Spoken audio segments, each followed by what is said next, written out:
Buen día. Esta es la clase de aparato urinario. Voy a empezar por la patología renal y por los cálculos renales, que es una patología muy frecuente, muy prevalente. Los cálculos renales afectan en efecto 12% de la población en algún momento de la vida. Los más frecuentes tienen calcio en su composición, por lo tanto son radiopacos y visibles en la radiografía. Cuando se manifiestan clínicamente, en general lo hacen cuando pasan a través del uréter, se trancan en el uréter y generan un dolor tipo cólico, que eventualmente va asociado a hematuria. Si el cálculo pasa al uréter, cae a la vejiga, si el cálculo pasa al uréter, se puede detener en 3 sitios. Hay 3 estrechos ureterales: la unión pielo-ureteral, el cruzamiento de los vasos ilíacos o la unión uretrovesical. El punto más estrecho del uréter es la unión uretrovesical, por eso por frecuencia cuando un cálculo se tranca, digamos, en su pasaje a través del uréter, lo hace en el meato uretrovesical. En la radiografía simple, los cálculos con contenido de calcio son visibles. Esto le ocurre al 80-85% de los cálculos. Los cálculos radiolúcidos, por ejemplo, los de ácido úrico, no son visibles en la radiografía simple. Ecográficamente, todos los cálculos, sean radiopacos, sean radiolúcidos, o sea, este concepto de radiopacidad o radiolucidez no existe en ecografía. Todos los cálculos tienen la misma semiología ecográficamente. Los cálculos van a dar una imagen hiperecogénica que genera sombra acústica posterior. Es importante remarcar que la ecografía es muy buena para los cálculos mayores de 4 milímetros y pierde mucha eficacia por debajo de 4 milímetros. Igual o menos de 4 milímetros la ecografía pierde eficacia. También pueden encontrarse hallazgos indirectos de presencia de litiasis, que es dilatación, hidronefrosis por obstrucción. Aunque hay que recordar que, sobre todo en la gente joven, la hidronefrosis tarda al menos mínimamente 24 horas en aparecer, habitualmente 48 horas. O sea, en los primeros 2 días de dolor es muy probable que no tengamos hidronefrosis. Tomográficamente, la tomografía es el método que mejor detecta cálculos desde 1 milímetro, de que tengan un tamaño puntiforme, ya se ven en tomografía. La imagen va a ser hiperdensa. Acá hay algunos ejemplos. A la izquierda vemos litiasis coraliforme, o sea, los sistemas pielocaliciales, ambos sistemas pielocaliciales están ocupados totalmente por cálculos, que son radiopacos. Esto es lo que se define, que adoptan la forma de un coral, por lo tanto se llama litiasis coraliforme. En la imagen de la derecha vemos en el riñón derecho un cálculo coraliforme, y en el izquierdo un cálculo más pequeño que se proyecta sobre el polo inferior. Es muy importante, si vemos la pelvis de este paciente, vemos que hay unas opacidades redondeadas que son flebolitos. Los flebolitos son secuelas de trombos en venas de la pelvis. Esto es extremadamente común, sobre todo en las mujeres, y es a veces muy difícil distinguir de los cálculos. La forma de hacerlo es que en general los flebolitos, los flebolitos están por debajo de la línea biciática. Esta es la espina ciática. Se hace una línea horizontal imaginaria a través de esta, y los flebolitos, los cálculos ureterales están por encima de esta línea, porque el uréter desemboca en la vejiga más o menos a la altura de la línea isquiática. Entonces, si están por debajo, en general son flebolitos. Si están por arriba, pueden ser flebolitos o litiasis. Acá hay otros 2 ejemplos de cálculos en proyección de riñones, uno en cada lado. Y acá hay otro ejemplo de cálculos más pequeños, de tamaño milimétrico, múltiples, proyectándose sobre los 2 riñones. Acá este es un cálculo hiperradiopaco de 8 por 4 milímetros aproximadamente, que se proyecta sobre la unión pielo-ureteral izquierda. Esto es lo que les contaba de la ecografía. En la ecografía los cálculos van a dar la misma semiología que los cálculos vesiculares, van a ser imágenes hiperecogénicas que van a generar sombra acústica posterior. Este es un ejemplo de un cálculo coraliforme que ocupa todo el sistema. Este es un cálculo más pequeño que está en el riñón, es un cálculo de 2 centímetros, es hiperecogénico y genera sombra acústica posterior. Eh, los cálculos tienen la misma semiología estén donde estén. En este caso, esta es una paciente que tiene una dilatación del uréter. Este es un corte de la pelvis. La vejiga es lo que la B corta muestra la vejiga. Por encima de la vejiga hay un quiste de ovario. Y por detrás del quiste vemos un uréter dilatado con una imagen de cálculo en su interior, una imagen hiperecogénica con sombra acústica posterior. Los cálculos pueden estar también dentro de la vejiga. Es importante recordar que cuando vemos un cálculo dentro de la vejiga, ese cálculo es nativo de la vejiga, porque el uréter tiene un calibre menor que la uretra. Esto implica que un cálculo que cae del uréter a la vejiga, en la siguiente micción se elimina. Si pasó a través del uréter, necesariamente va a pasar a través de la uretra, que tiene un calibre mayor. Por lo tanto, cuando veamos cálculos en la vejiga, el cálculo es nativo, se originó en la vejiga. Y siempre en los cálculos vesicales siempre hay infección de por medio. Hay un círculo vicioso de obstrucción, infección, formación de cálculo. En este caso es un varón que tiene una próstata grande. La próstata impide que se vacíe bien la vejiga se infecta y termina formando cálculos. Cuando veamos cálculos vesicales, o son pacientes con hipertrofia prostática, o son pacientes con vejiga neurogénica, pacientes que no vacían bien la vejiga. La tomografía es el mejor método para ver cálculos, muestra imágenes hiperdensas que desde cualquier tamaño es el método más efectivo.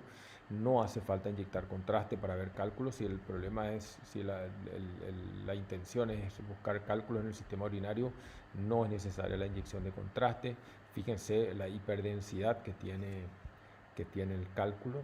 Es muy importante medir la densidad del cálculo hoy, porque la litotripsia, estos cálculos tienen densidad cálcica por encima de 300 unidades Hounsfield, y cuanto mayor sea la densidad, más difíciles de tratar son por litotripsia extracorpórea. Por lo tanto, es algo que de rutina hacemos, es medir y dar la densidad del cálculo.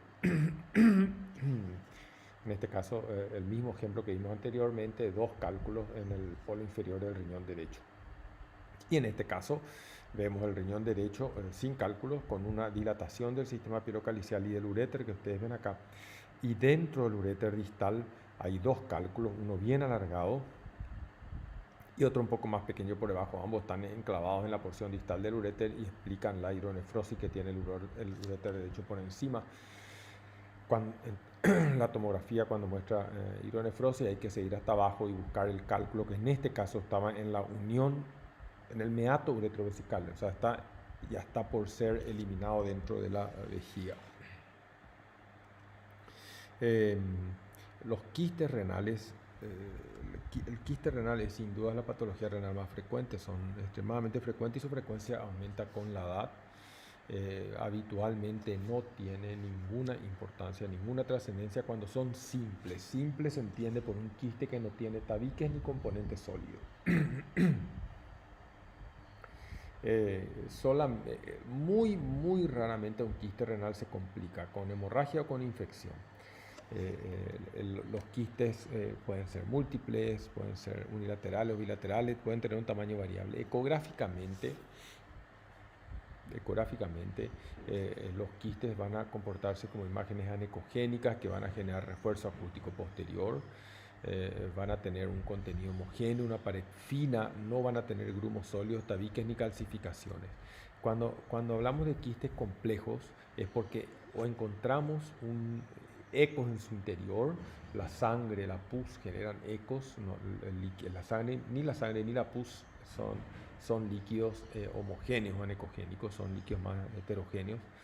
O el quiste complejo también puede tener una pared engrosada o regular o grumos sólidos o tabiques, ¿verdad? Tomográficamente la imagen va a ser hipodensa, el quiste simple va a ser totalmente homogéneo, no va a tener componente sólido y no va a realzar luego la inyección de contraste, su densidad no cambia. Eso es un líquido que no tiene ningún contacto con el sistema sanguíneo, por lo tanto no va a modificarse.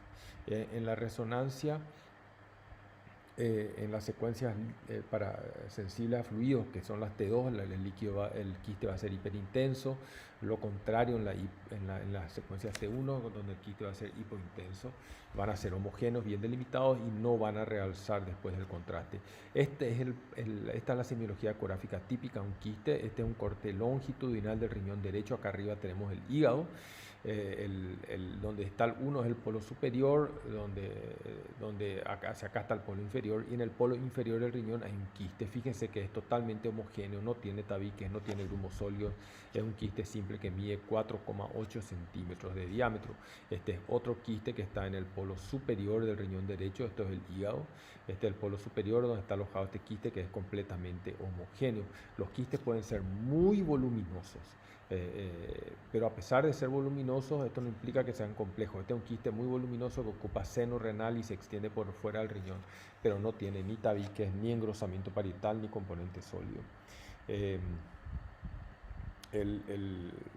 donde hay que prestar atención es cuando el quiste pierde sus características. Si ustedes se fijan en este quiste, para empezar ven que el contenido no es tan negro, no es tan anecogénico, es un poco, tiene algunos ecos en su interior. Esto se ve mejor acá en esta imagen y si ustedes miran en detalle van a ver que hay un engrosamiento parietal bien irregular, hay un componente sólido adherido a la pared de este quiste, con lo cual el quiste deja de ser simple, pasa a ser complejo y merece una atención especial, una tomografía con contraste para ver si esto realza y si se confirma la naturaleza sólida, pues hay que operar, hay que tratar como si fuera un tumor renal.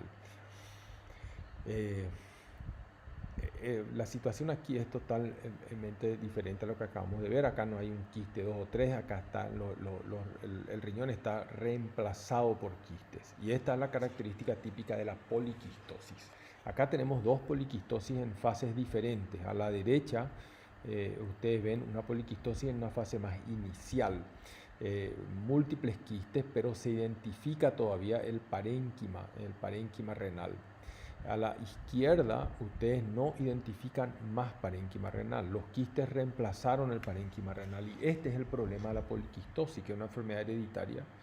En la poliquistosis los quistes van reemplazando el parénquima renal, el paciente se va quedando cada vez con menos parénquima hasta que finalmente entra en insuficiencia renal. La patología es obviamente bilateral.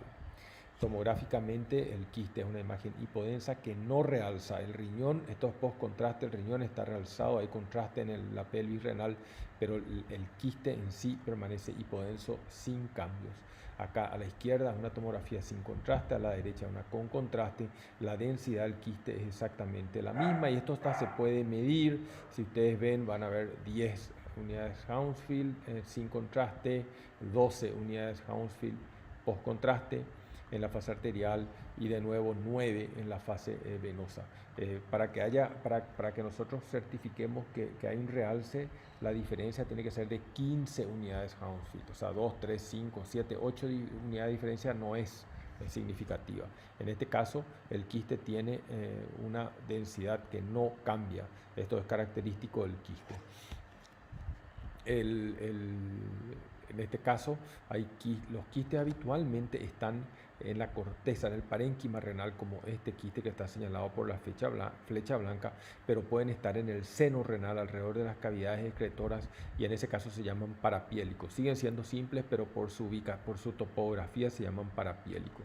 Fíjense que esto es diferente, esto es una multiquistosis. En la multiquistosis puede haber múltiples quistes, pero el parénquima está preservado, no es hereditario, no compromete la función renal.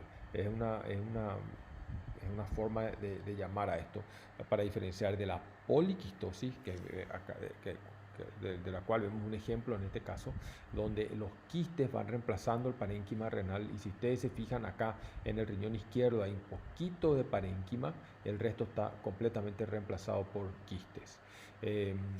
Mucha atención cuando los quistes no son del todo homogéneos. Fíjense, esta es una imagen que está en el borde externo del riñón izquierdo, y tras la contrastación hay una parte del supuesto quiste que toma contraste, por lo cual tiene una nodulación sólida en su interior y debe considerarse la posibilidad de un tumor quístico y ser tratado como tal. En cuanto a las infecciones urinarias, vamos a dividirlas en las infecciones urinarias del adulto y las del niño.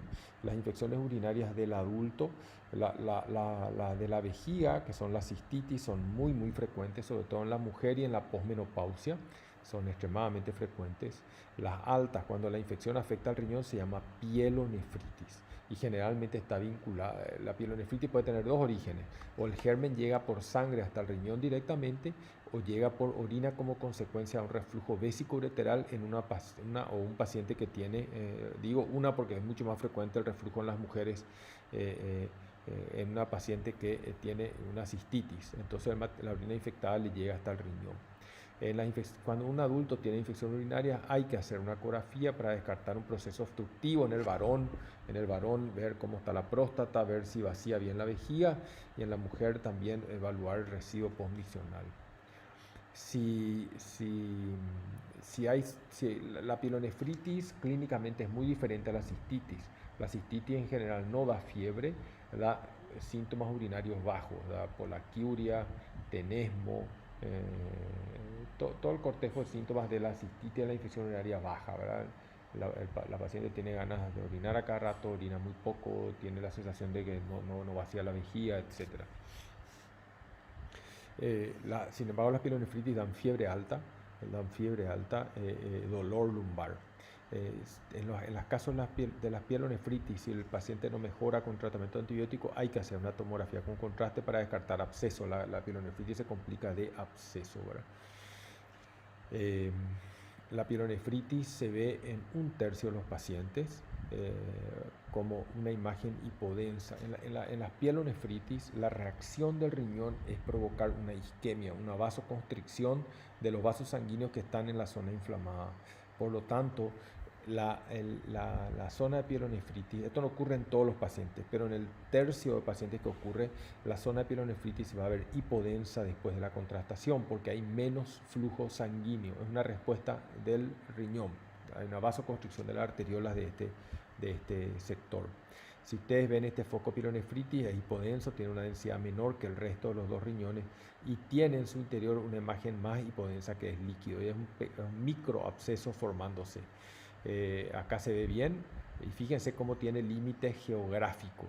Los límites geográficos son patrimonio de las patologías vasculares. O sea, el vaso sanguíneo tiene delimitación neta, los territorios vasculares tienen delimitación muy neta en el riñón. Este es otro ejemplo de pielonefritis. Sin contraste no se ve nada, pero tras la contrastación se ve una zona triangular de límites geográficos que no realza. Es sospechoso de un foco pielonefritis que posteriormente desarrolló microabscesos. En el niño, la infección urinaria tiene que ser, aparte de la ecografía que hacemos en el adulto, tiene que ser acompañada de un estudio que se llama uretrocistografía. La uretrocistografía se indica en la primera infección en el niño y en la segunda infección en la niña. Esto porque en la niña es más frecuente la infección por la anatomía, la uretra está muy cerca al ano, entonces es más probable que una niña se infecte que un niño se infecte. En el niño la uretra está más lejos, entonces si un niño hace una infección ya es indicación de uretrocistografía, en todos los casos indicación de ecografía, pero en la uretrocistografía se indica en la primera infección ya en el niño y en la segunda en la niña. El objetivo de la uretrocistografía es la demostración de reflujo vésico-ureteral.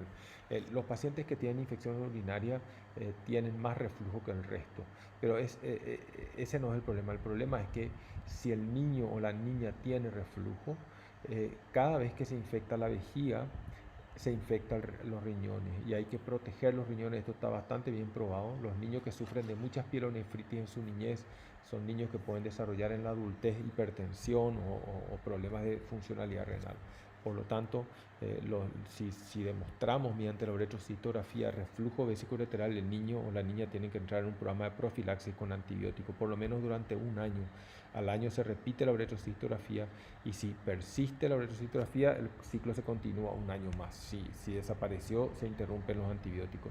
La uretrocistografía en una niña se ve de esta manera: se mete una sonda en la vejiga, se rellena la vejiga con contraste y después se espera que la niña miccione, como en este caso, y se ve que hay una ausencia de residuo.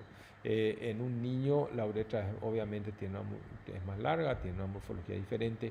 En esta uretrocistografía miccional ustedes ven la vejiga, la uretra posterior y la uretra anterior. El reflujo vesicoureteral es el pasaje de contraste hacia arriba, va a tener 5 grados. En el grado 1 el reflujo no alcanza el riñón. En el grado 2 alcanza el riñón pero no dilata. Y en los grados 3, 4 y 5 hay una dilatación que es leve, moderada y severa respectivamente. Este es un reflujo grado 2. Fíjense que el contraste se inyectó por vejiga. El niño está orinando acá y está todavía terminando de orinar y aparece un reflujo que es grado 2 a la izquierda, alcanza el riñón pero no dilata, y grado 1 a la derecha, alcanza solo el tercio medio del uréter. En este caso hay un reflujo grado 3 bilateral porque hay una ligera eversión de cálices. Normalmente los cálices son cóncavos. Acá hay una ligera eversión, por lo tanto hay una dilatación leve y el reflujo es 3 bilateral. Y este es un reflujo 5 bilateral que alcanza las cavidades pilocaliciales, están marcadamente dilatadas y los uréteres están dilatados y tortuosos. Otro ejemplo de reflujo vesicoureteral grado 5. En cuanto a los tumores renales, los tumores son frecuentes por encima de los 60 años. La clínica es absolutamente inespecífica. El signo clínico por excelencia que nos obliga a descartar la posibilidad de un tumor renal es la hematuria. Ecográficamente vamos a ver imágenes sólidas, o sea, no van a ser anecogénicas, van a ser iso o hipoecogénicas, pero no van a tener ecogenicidad líquida. La ecogenicidad es variable, pero nunca va a ser anecogénico. En general son de la misma ecogenicidad que el parénquima renal. En tomografía la imagen va a ser hipodensa. Generalmente sin inyección de contraste puede ser muy difícil distinguir esto de un quiste, pero con contraste es fácil porque el tumor sólido toma el contraste y el quiste no lo hace. En la tomografía hay que ver ganglios e invasión de la vena renal. El tumor renal tiende a invadir la vena renal y no es una trombosis cruórica una trombosis por coagulación, sino que es una invasión tumoral directa. El tumor entra dentro de la vena. Lo que llamamos trombo en realidad es tumor que está dentro de la vena renal. Ecográficamente, fíjense, el paciente tiene un nódulo que tiene una ecogenicidad muy similar al resto del parénquima renal, por lo tanto es sólido. Fíjense, este es un corte transverso del riñón, hay una tumoración que es un poquito más ecogénica que el parénquima renal y que se introduce al seno renal.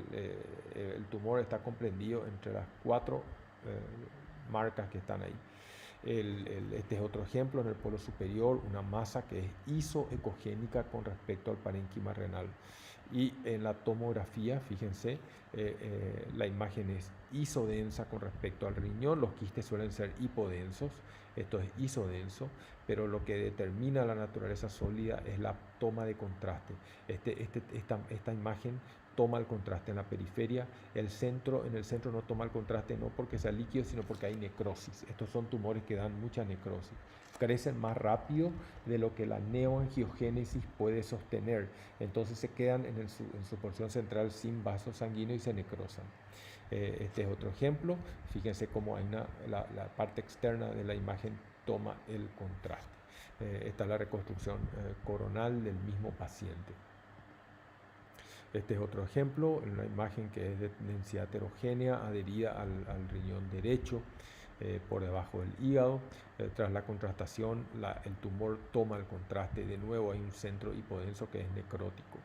Y está la reconstrucción coronal, que lo que intenta mostrar es que el tumor renal invadió el hígado, porque no hay ningún plano de separación entre las dos estructuras. Por lo tanto, esto complica terriblemente el acto quirúrgico. Los tumores, sobre todo cuando son voluminosos, como en este caso, acá hay una masa isodensa, esto es sin contraste, que ocupa gran parte del riñón izquierdo.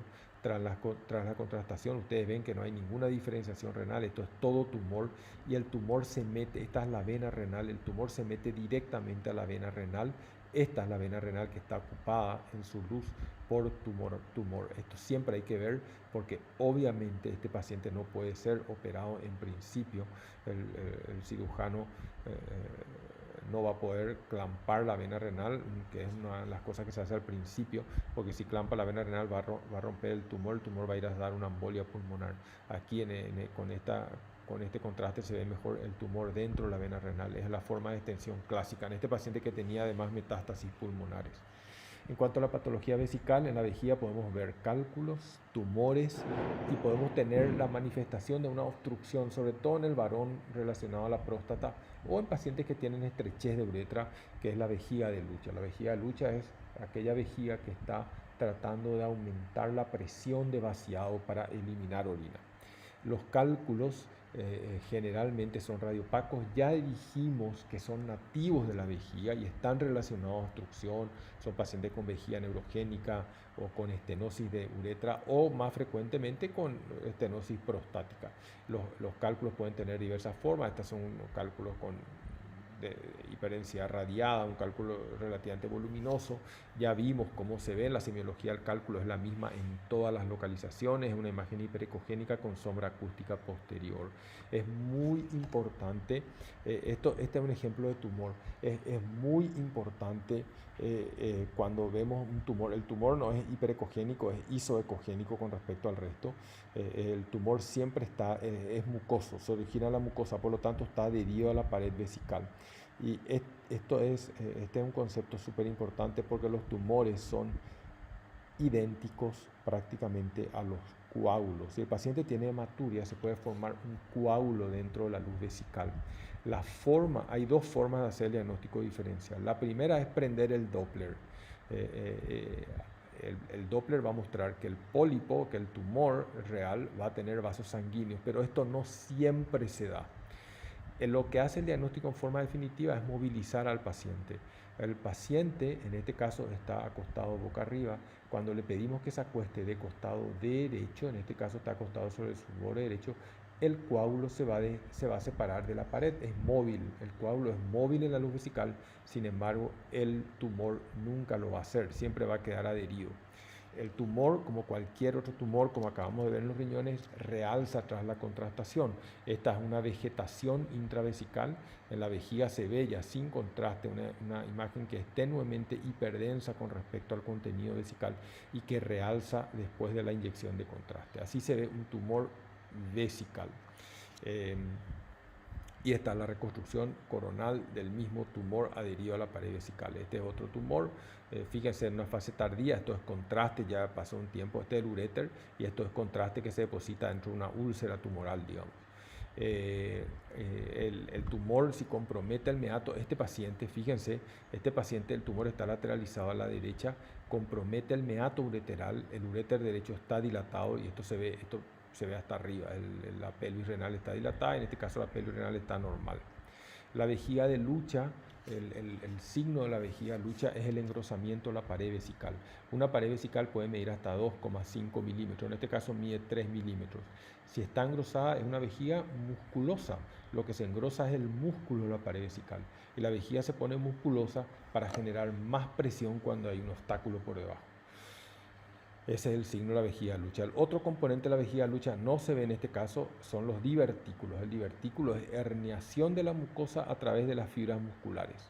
Eso es el divertículo y se da también en situaciones de muy alta presión dentro de la vejiga por obstáculo infravesical. La patología prostática básicamente podemos dividir en dos grupos. Hay patología prostática más rara como el absceso prostático, pero en general esas son patologías de frecuencia marginal. Las dos patologías prevalentes en frecuencia son la hiperplasia prostática benigna y el cáncer de próstata. El cáncer de próstata es hoy uno de los tumores más frecuentes del varón.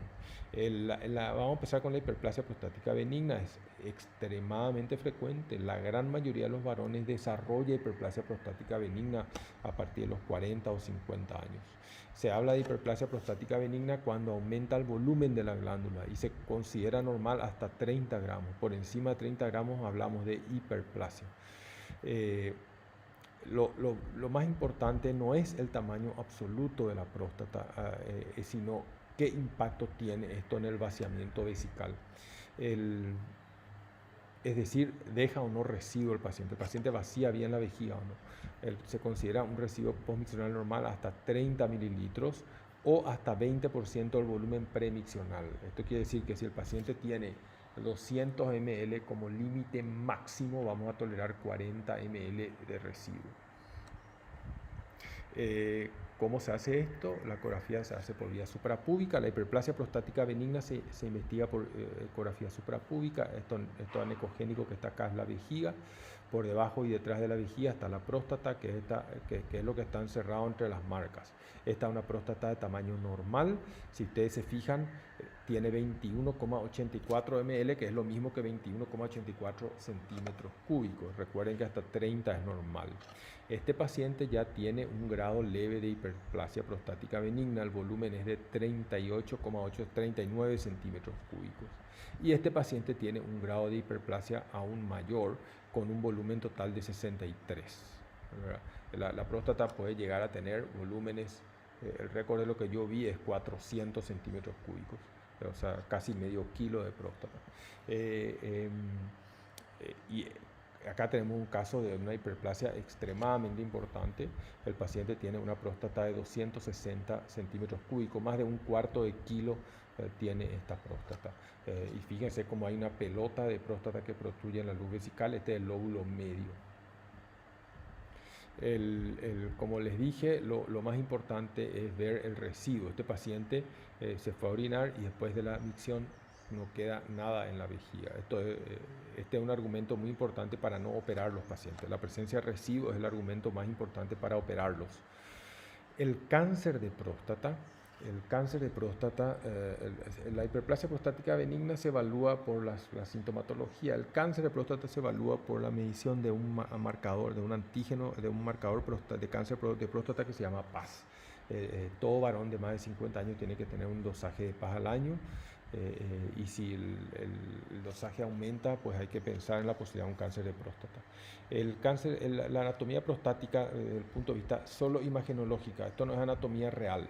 La anatomía imagenológicamente nosotros dividimos el cáncer en dos zonas, en la zona periférica y en la zona central. La zona central otra vez incluye varias subzonas, pero vamos a limitarnos a esto. La zona periférica es lo que está en azul acá, en azul, que ecográficamente es homogénea, fíjense, es hiperecogénica, homogénea, completamente homogénea.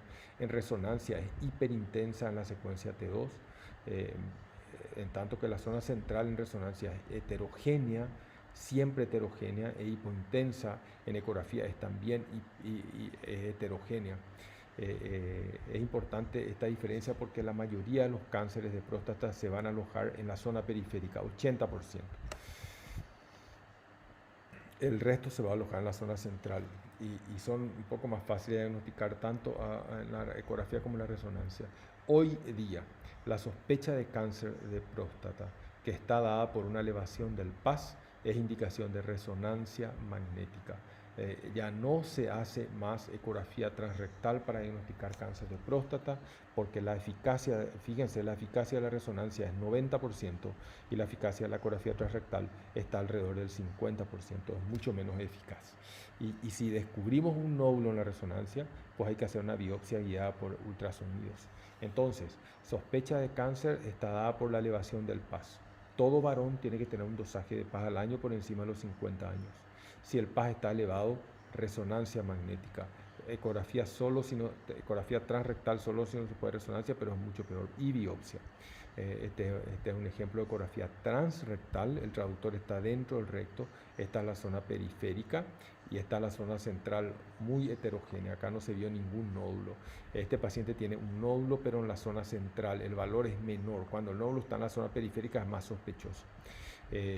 Este paciente sí tiene un nódulo hipoecogénico. Los nódulos malignos en ecografía son hipoecogénicos en la zona periférica, bien voluminoso. Este es otro caso de nódulo en la zona periférica. Los tumores malignos tienden a ser hipervasculares, como demuestra esta imagen de ecodoppler color. Y la resonancia es el mejor método. En la resonancia se juzgan tres cuestiones. O sea, el diagnóstico de cáncer se basa en el análisis de 3 elementos. Primero, la secuencia T2. T2 es la secuencia fluido sensible. En la secuencia T2 que vemos acá, la grasa brilla igual que en la T1. En la secuencia T2, los tumores malignos son hipointensos, son más oscuros que el resto de la zona periférica. La zona periférica es hiperintensa en T2, los tumores son hipointensos. La segunda secuencia este es un T2 con saturación de la grasa, el tumor es hipointenso. La segunda secuencia que se evalúa es la difusión. La difusión es una secuencia especial que evalúa cómo difunden las moléculas de agua en el cuerpo. Cuando las moléculas de agua están dentro de células tumorales no difunden bien, por lo tanto esta secuencia muestra esto que se llama restricción a la difusión, porque está restringido el movimiento browniano de las moléculas de agua dentro de las células cancerosas. Esto ocurre en la próstata y en todos los tumores del cuerpo. Entonces la difusión va a mostrar una hiperintensidad de señal y el contraste va a mostrar una captación. Fíjense esta zona donde estaba el tumor, este tumor, cómo realza más después del contraste que el resto de la zona periférica que está oscura. Estos 3 elementos hacen que esta lesión sea muy sospechosa de ser maligna. Cuando tenemos esto, lo que hacemos es, este es el mismo paciente cuya resonancia acabamos de ver.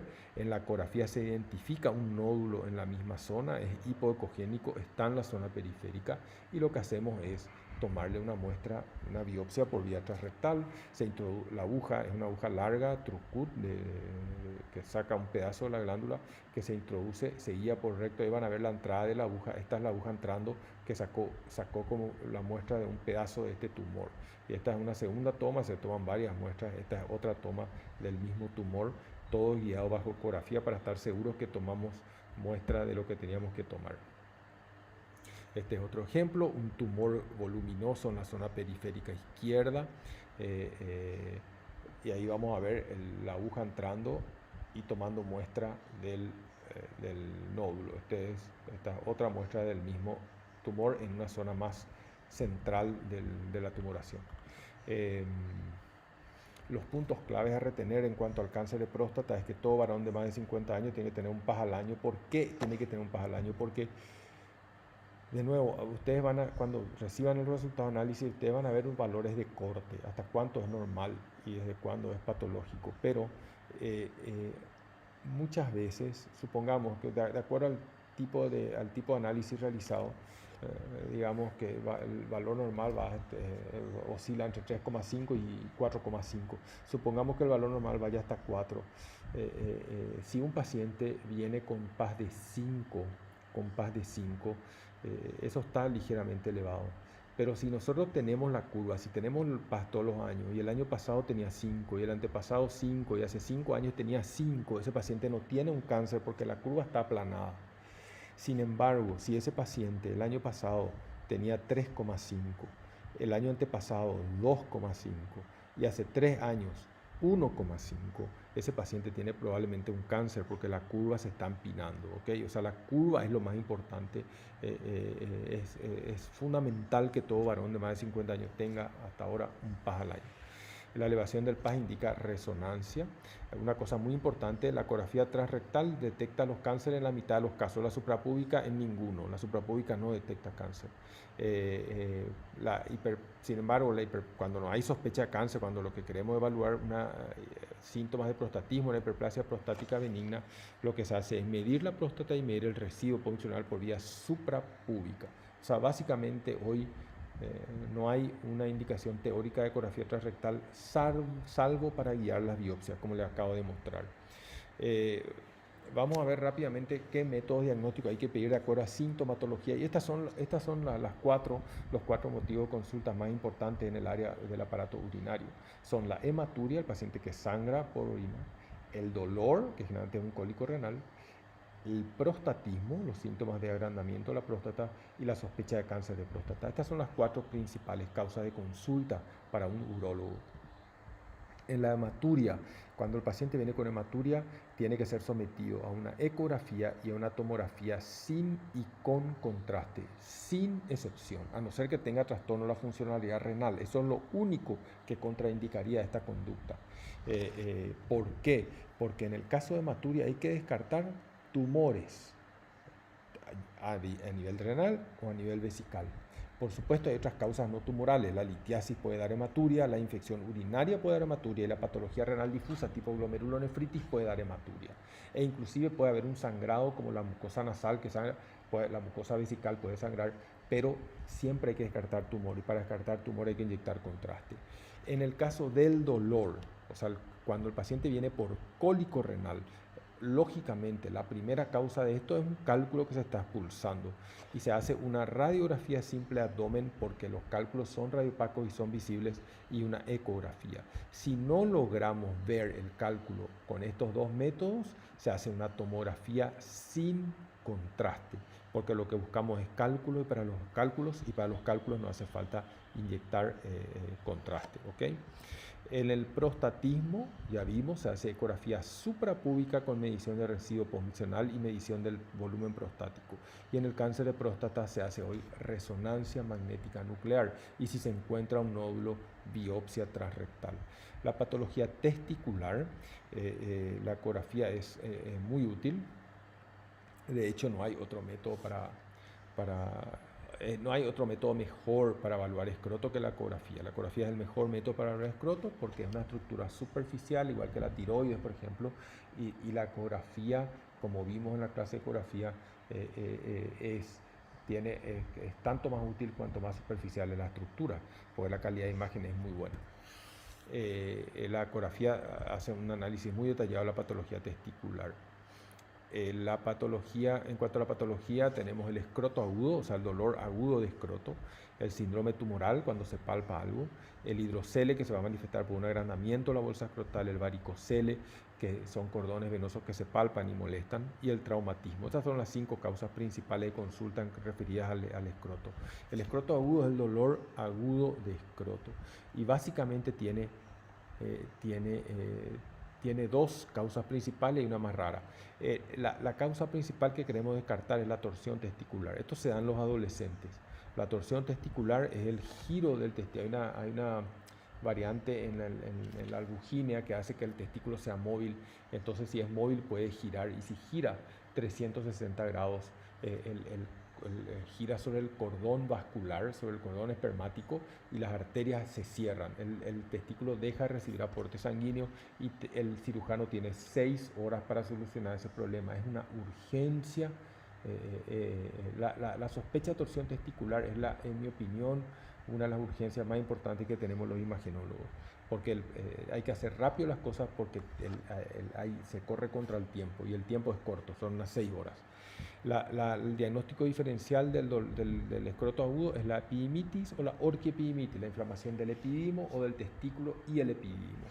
Hay una eventualidad más rara que se ve en niños, que es la torsión de la hidatis. La hidatis son restos embrionarios de los canales de Wolf que se pueden también torcer y no se operan. No se operan como la torsión de testículo.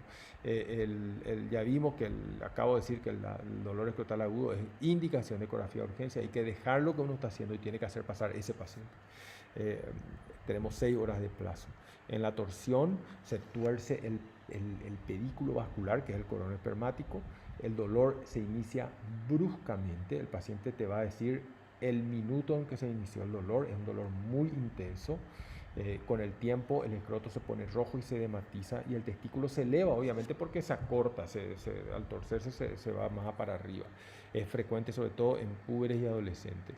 El diagnóstico se hace por ausencia de flujo al Doppler color, siempre comparando con el contralateral. Fíjense, este paciente, el escroto, el testículo, perdón, hay vascularización por fuera del testículo en la pared, pero 0 vascularización en el testículo mismo. Siempre hay que comparar con el lado contralateral. Fíjense, el lado contralateral está vascularizado, este lado no tiene. Por lo tanto, eso es diagnóstico de torsión. En cuanto a la epidimitis u orquiepidimitis, va a dar exactamente lo contrario, va a dar un aumento de la vascularización por la inflamación.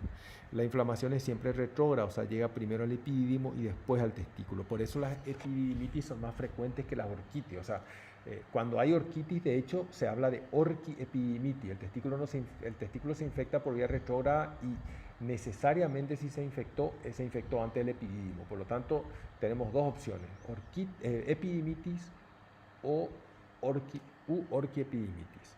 Vamos a ver en la ecografía un aumento de volumen, hipoecogenicidad e hipervascularización del epididimo o de ambas estructuras en el caso de la orquiepididimitis.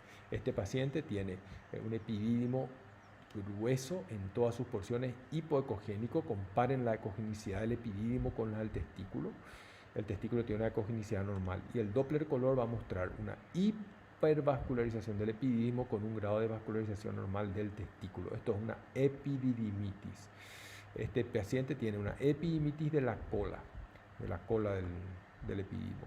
Este paciente tiene una hipoecogenicidad del epididimo, pero también del testículo.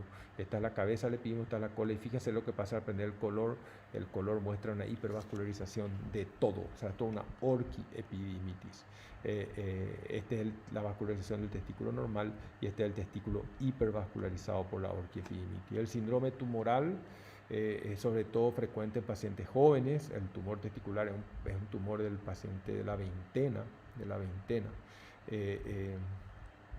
Clínicamente se va a manifestar por un nódulo palpable y la ecografía lo que tiene que hacer es diferenciar que el nódulo esté dentro del testículo o fuera del testículo. O sea, cuando algo se palpa en el escroto, el ecografista lo primero que tiene que hacer es decir, esto que se palpa está dentro del testículo o está fuera del testículo, en el epididimo, en la pared escrotal, donde sea, porque el 95% de los nódulos extratesticulares son benignos y el 95% de los nódulos intratesticulares son malignos. Tal es así que cuando nosotros detectamos un nódulo en el testículo, se hace una orquiectomía, no se hace biopsia. Es tan poco probable que la patología no sea maligna, es tan poco probable que la patología sea benigna que se quita el testículo. En toda mi experiencia, yo habré visto un montón de tumores testiculares, uno solo resultó benigno. O sea, un solo paciente, de todos los que yo vi, se operó de un tumor testicular y era benigno. El resto, todos fueron malignos. Así se ve, es fácil de ver por ecografía. Dentro del testículo se ve un nódulo sólido, hipoecogénico.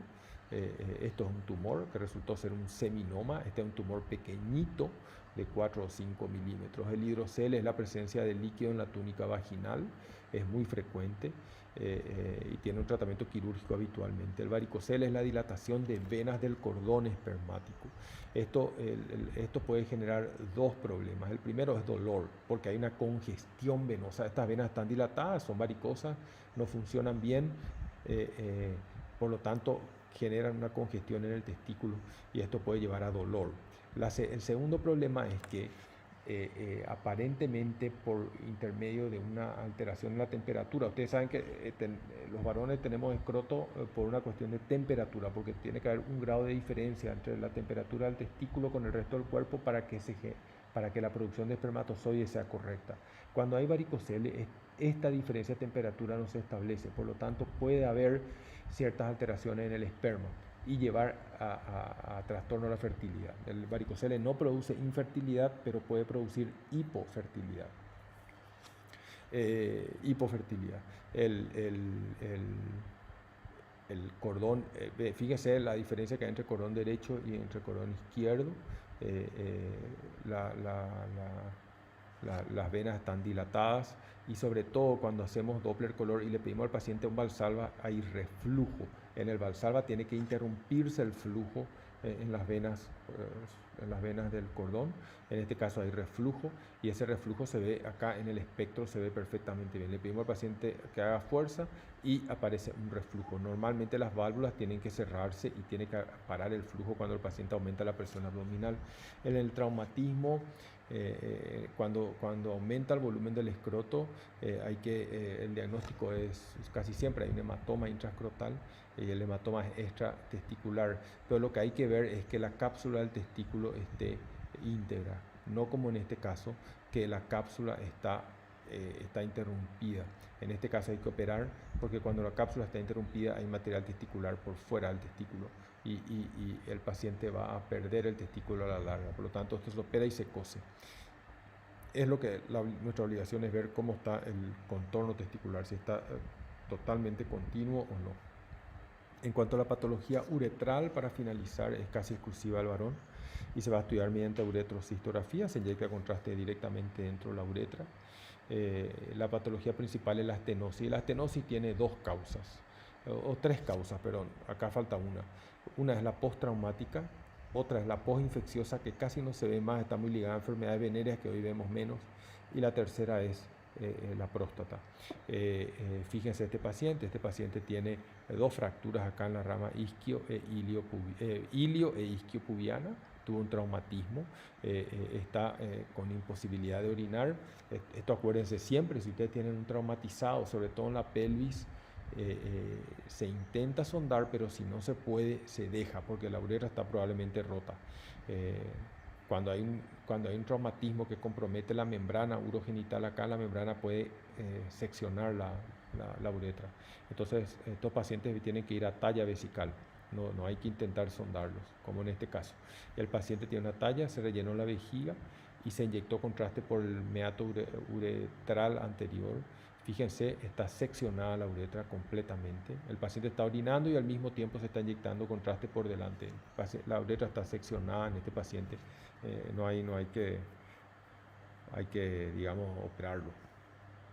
Y esta es la estenosis prostática.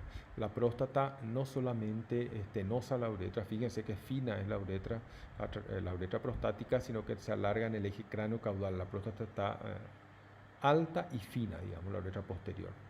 Este creo que fue el último slide. Muchas gracias. Hasta el lunes que viene.